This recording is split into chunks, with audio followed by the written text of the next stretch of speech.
Number प्रश्न पर ध्यान दीजिए। 26 नंबर प्रश्न में कहता है कि प्रतीक कंपनी लिमिटेड मॉडल डिलक्स और मॉडल सुपर दो प्रकार के पंखों का उत्पादन करती है। 31 मार्च 2021 को समाप्त होने वाले वर्ष के लिए दो मॉडल का जो लागत के संबंध में निम्नलिखित सूचना प्राप्त है। देखिए, मॉडल डिलक्स और सुपर, इससे संबंधित कुछ बात है, उसके लिए हम बनाएंगे statement of cost. Statement of cost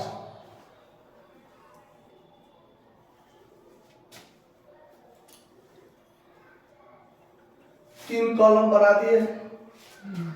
एक पार्टिकुलर हो गया, ये डिलक्स के लिए, डिलक्स, ये सुपर के लिए और ये टोटल के लिए। ठीक है, सबसे पहले जब हम मटेरियल लगाएंगे तो यहाँ पर आउटपुट लिख दीजिए। आउटपुट जो है ये है 125 पेन बनाता है, फैन बनाता है, और ये 400 यूनिट बनाता है, 400 यूनिट बनाता है। और बाद में जो है कुछ यूनिट क्लोजिंग स्टॉक भी बचता है, सवाल में आगे है, वो जब चलेंगे उस पॉइंट पर तब देखेंगे। तो अब इसमें कहता है कि मटेरियल जो लगता है 30 रुपये, तो मटेरियल 30 रुपये इसमें डिलक्स में, तो ये हो जाएगा 3 से गुना करेंगे तो कितना हो जाएगा 3750। और सुपर में लगता है 24, तो 24 चौक 96 900, मतलब 9600। दोनों को जोड़ दीजिए तो 9 3 12,000 13,350। ठीक है, उसके बाद इसमें लेबर लगेगा यानी वेजेज लगेगा, तो उसमें कहता है आपको 80 रुपये। तो 80 से अगर गुना कर दें तो 10,000 हो जाता है, ये 10,000, और इसमें कितना है 60, तो 24,000, मतलब कुल मिलाकर 34,000 ये हो गया। तो दोनों को यदि जोड़ दिया जाए तो यहाँ पर बन जाएगा आपका प्राइम कॉस्ट 13,750 और 24 और 9 33,600, और ये हो जाएगा 47,350। ठीक है ना। इसमें ऐड करेंगे फैक्ट्री ओवरहेड, फैक्ट्री ओवरहेड, तो उसके इसमें कहता है कि 50% मजदूरी पर 50% ऑफ वेजेज यानी लेबर, इसका 50% तब 5,000, इसका 50% तब 12,000, मतलब ये हो गया 17,000। तो ये जोड़ के हो गया 18,750, और ये हो गया 45,600, और तो ये हो गया 64,350। जोड़ ठीक हो रहा है ना। ये हो गया वर्क कॉस्ट। अब इसमें ऐड कीजिएगा आप ऑफिस ओवरहेड। इसमें कितना कहता है 50% वर्क कॉस्ट का 50% ऑफ वर्क्स कॉस्ट, यानी इसका 50%, तो 18,750 का 50% 9,375, और इसका हो जाएगा 22,800, तो इसका हो जाएगा 32,175। यही ना है। अब ये टोटल को जोड़िए, तो ये जोड़ के हो जाएगा, इसमें प्लस कर दीजिए 18,750, 28,125, और इसमें हो गया 45,600 प्लस 22,800, जोड़ के 68,400, और इसको जोड़ दीजिए इसमें, तो 28,125 जोड़ दीजिए, 28,125 जोड़ दीजिए, तो 96,525 हुआ है। ये हो गया आपका cost of production, cost of production हो गया। अब इसमें लेस होगा closing stock, closing stock of finished goods, of finished goods. अब इसमें ये रहता है 5 वस्तु का क्लोजिंग स्टॉक। ठीक है, तो इसके लिए जब हम क्लोजिंग स्टॉक की चर्चा करेंगे, क्लोजिंग स्टॉक के लिए, तो पहले डिलक्स के लिए देखते हैं। डिलक्स के लिए 28,525 भागा 125 गुने 5, यही होगा ना। इतना रुपया खर्चा हुआ है 125 वस्तु के लिए, तो एक वस्तु के लिए कितना भाग देंगे, तब 5 के लिए कितना, तब 25 5 ये कटेगा, तो इसमें 25 से भाग दीजिए, तो 28,125 भागा 25 है ना, 25 25 से भाग दीजिए, इसमें 25 से भाग दीजिए तो 1125 रह गया, 1125, ठीक है। तो ये बचेगा आपका 27,000 जो आपका टोटल कॉस्ट होगा, ठीक है। और इसका जब निकालिएगा सुपर के लिए निकालिएगा तो 68,400 ये खर्चा हुआ है 400 यूनिट पर, तो इसमें 360 यूनिट बिका है ना, मतलब 40 यूनिट का क्लोजिंग स्टॉक, इसके लिए 40 यूनिट, ठीक है, इसके लिए 5 यूनिट। तो अब इसमें इसको इससे काटिएगा तो इससे जो कट गया 6,840, तो 6,840, तो 68,400 में से 6,840 घटा दीजिए तो 61,560, 61,560, ठीक है ना। इसमें जोड़ दीजिए 27,000, तो ये हो जाएगा 88,560, और इस दोनों को जोड़िए तो ये हो जाएगा 1125 प्लस 6,840, तो 7,965। अब इसमें से इसको घटाइएगा तो यही होगा। अब इसमें ऐड करना है प्रॉफिट, तब जाकर हमको यहाँ प्राप्त होगा कौन चीज, सेल्स। तो सेल्स के संबंध में दिया हुआ है बात कि 200 रुपये पर यूनिट बेचा है, तो 200 गुने 120 यूनिट में बेचे हैं, तो 200 गुने 120 24,000 में ये बेचे हैं, तो यहाँ पर तो लॉस हो गया, 3,000 लॉस हो गया। और ये बेचे हैं 170 रुपये, 170 रुपये कितना 360 यूनिट, 360 यूनिट, तो 61,200, 61,200। तो इस पर इसमें भी लॉस हुआ ना, कितना 360, तो 3,360 रुपया लॉस हुआ। तो इन दोनों को जोड़िए तो क्या हो जाएगा 85,200 सेल्स होगा कि नहीं होगा। अच्छा, तो देखिए, तो इसका आंसर निकला आपका एगो प्रॉफिट या लॉस फॉर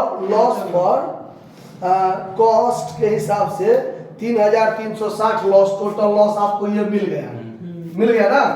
अब हम लोग देखते हैं कि ट्रेडिंग एंड पीएल, अब इस ट्रेडिंग एंड पीएल में देखते हैं क्या होता है, trading and PL account, trading and PL account. अब इसमें क्या सब होगा वो देखिए। तो मटेरियल टू मटेरियल तो 13,350 होगा ही, टू लेबर 34,000 होगा ही, टू फैक्ट्री ओवरहेड, तो टू फैक्ट्री ओवरहेड देखिए इसमें वास्तविक रूप से दिया हुआ है 18,000, फैक्ट्री ओवरहेड 18,000। उसके बाद ऑफिस ओवरहेड एक में बना देते हैं कि नहीं, अलग अलग कर देते हैं, क्योंकि क्लोजिंग स्टॉक वाला बात है ना, इसीलिए देखिए सेल्स तो सेम में होगा, इतना हो तो सेल्स तो होगा ही मेरा 85,200 यहाँ पर बाय सेल्स, और यहाँ पर बचेगा आपका क्लोजिंग स्टॉक। तो क्लोजिंग स्टॉक आपका सुपर में अलग बचेगा और डिलक्स में किया अलग अलग नहीं होना चाहिए, इसमें एक देखिए अलग अलग देखते हैं। पहले डिलक्स है ना, डिलक्स, और फिर इसमें है सुपर। तो इसमें क्लोजिंग स्टॉक के बारे में कहता है आपका दूसरा पॉइंट कि वित्तीय लेखों द्वारा दिखाए गए लाभ बताइए, और जिसमें अविकृत माल का मूल्यांकन सामग्री, श्रम और कारखाना ऊपरी व्यय के 50% पर लिया गया है, यानी 50% दिखाते हुए किया गया है ना। तो इसमें देखिए, जब इसके लिए हम क्लोजिंग स्टॉक का वर्किंग नोट करेंगे, वर्किंग नोट जिसमें closing stock for closing stock, क्योंकि आधार दोनों का अलग अलग हो गया। तो डिलक्स के लिए देखिए, तो डिलक्स के लिए पर वस्तु तो कितना लग रहा है, पर वस्तु मटेरियल कितना लगेगा, मटेरियल तो 30 रुपये का 10 लगेगा ना। अब देखिए इसके लिए मटेरियल 30 गुने 5, ये 5 यूनिट के लिए निकाल रहे हैं, 5 यूनिट के लिए निकाल रहे हैं। तो 30 गुने 5 150 रुपया ये लगा। लेबर कितना लगा है इसके लिए 80 रुपया। तो 80 गुने 5 कितना रुपया, 400 रुपया। अब फैक्ट्री ओवरहेड, तो फैक्ट्री ओवरहेड देखिए इसमें कितना लगा है, 18,000 लगा है। तो 18,000 लगा है कितने वस्तु पर, कितने वस्तु पर, नहीं 1 मिनट, इसमें दूसरा बात है। इसमें आपको कहता है कि 50% यानी कारखाना ऊपरी व्यय श्रम पर 50% नहीं, तब ऐसे नहीं, तब ये जो 400 आपको लगा है ना लेबर, ये जो 400 लेबर लगा है ना उसका 50%, क्योंकि इनडायरेक्ट एक्सपेंस जो है, इनडायरेक्ट एक्सपेंस पर यूनिट के आधार के हिसाब से नहीं बदलता है, क्योंकि वो तो आपको यूनिट कम बनाइए का ज्यादा बनाइए वो तो फिक्स होता है कितना लगेगा, है कि नहीं है। तो ये लेबर लगा है 400, तो 400 का 50%, 400 का 50% निकालिएगा तो कितना निकलेगा 200। तो ये जोड़ कर कितना हो गया, 4 2 6 1 7, 750 डिलक्स के लिए निकला। और सुपर के लिए देखिए, सुपर के लिए ये 40 यूनिट पर काम कर रहे हैं, किस यूनिट पर, 40 यूनिट पर। तो अब यहां पर लगेगा मटेरियल 40 गुने क्या रुपया के दर से लग रहा है, 24 रुपया के दर से। तो 24 चौक 96, 960 रुपया लगा। लेबर कितना लगा है 60 रुपया। तो 40 यूनिट पर 60 रुपया के दर से 6 चौक 2400 रुपया। और उसके बाद फैक्ट्री ओवरहेड, तो ये जो 2400 लगा है उसी का 50% यानी 1200, 12 आइए 36 और 36 और 9 4560 रुपया, यही ना लगा है।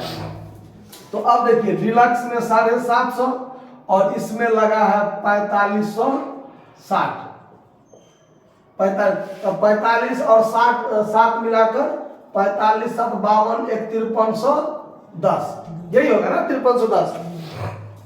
अब इस पर काम कीजिए, 85,200 प्लस 5,310, 90,510, 90,510, 90,510 और 90,510 में से घटेगा 13,350 माइनस 34,000 माइनस 18,000, 25,160, ये निकला आपका ग्रॉस प्रॉफिट।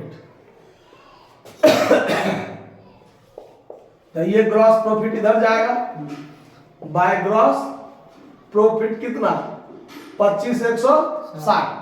और अब आपका ऑफिस ओवरहेड जो है वो वास्तव में कितना है, देखिए तो 30,000 है। तो अब देखिए, अब तो ये जरा हो गया, तो यहाँ भी 30,000, तो यहाँ भी 30,000 और इसमें से घटा दीजिए 30,000, तो 4,840 आपका लॉस हो गया, 4,840 लॉस, ये हो गया बाय नेट लॉस। तो देखिए आपका ये वाला भी आंसर मिल गया होगा, loss as per financial book इतना आ गया। अब इस दोनों का हमको रिकॉन्सिलिएशन स्टेटमेंट बनाना है, तो पहले आप इसको नोट कर लीजिए और आप लोग स्क्रीनशॉट ले लीजिए, हम ये वाला वर्किंग नोट मिटाएंगे, उसके बाद इसमें बताएंगे। देखिए अब इससे आगे हमको बनाना है रिकॉन्सिलिएशन स्टेटमेंट, रिकॉन्सिलिएशन स्टेटमेंट बनाना है। तो जब रिकॉन्सिलिएशन स्टेटमेंट बनाएंगे तो पार्टिकुलर अमाउंट लिख लीजिएगा आप लोग। हम यहाँ पर direct profit as per cost book लिखते थे पहले, लेकिन इस सवाल में लॉस है, तो यहाँ क्या लिखेंगे हम लोग, loss as per cost book, loss as per cost book 3,360, 3,360 इसको हम कॉस्ट में दिखा देंगे। प्रॉफिट रहता तो प्लस में दिखाते, लॉस है तो माइनस में दिखाएंगे। और आगे नियम वैसे ही नियम को फॉलो करना है जैसे हम लोग प्रॉफिट वाला में करते थे, उसमें कोई बदलाव नहीं होगा। अब अंतर किसके किसके कारण हुआ है, यहाँ देखिए फैक्ट्री ओवरहेड, यहाँ देखिए फैक्ट्री ओवरहेड। कॉस्ट बुक में 17,000 और पीएल में 18,000, ट्रेडिंग पीएल में 18,000, तो इसमें 1,000 कम है ना, तो कम है तो कम को कम करेंगे, तो क्या लिखेंगे, लिखेंगे under charge of factory overhead in cost book, in cost book. 1,000 कम है ना, तो कम को क्या कर देंगे, कम कर देंगे।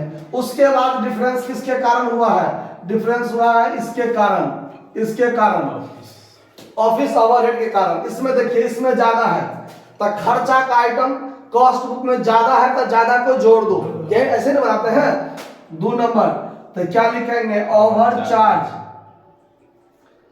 Over charge of office overhead, office overhead, office overhead in cost book, cost book कितना 2,175, ज्यादा है तो ज्यादा को जोड़ दो।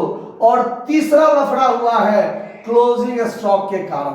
तीसरा लफड़ा किसके कारण हुआ है, क्लोजिंग स्टॉक के कारण। इसमें क्लोजिंग स्टॉक है 7,965, इसमें क्लोजिंग स्टॉक है 5,310, तो क्लोजिंग स्टॉक इसमें ज्यादा है, क्लोजिंग स्टॉक इसमें क्या है ज्यादा है। और क्लोजिंग स्टॉक को हम लोग क्या करते हैं, आमदनी के नियम के अनुसार से, यानी अगर ज्यादा है तो ज्यादा को कम करो, और यदि कम रहता क्लोजिंग स्टॉक तो जोड़ देते।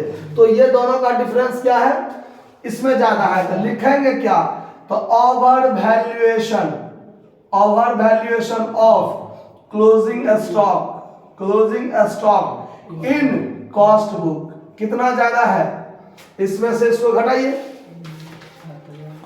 देखिए 7,965 माइनस 5310, 2,655, 2,655, तो इसको क्या करेंगे, कम करेंगे।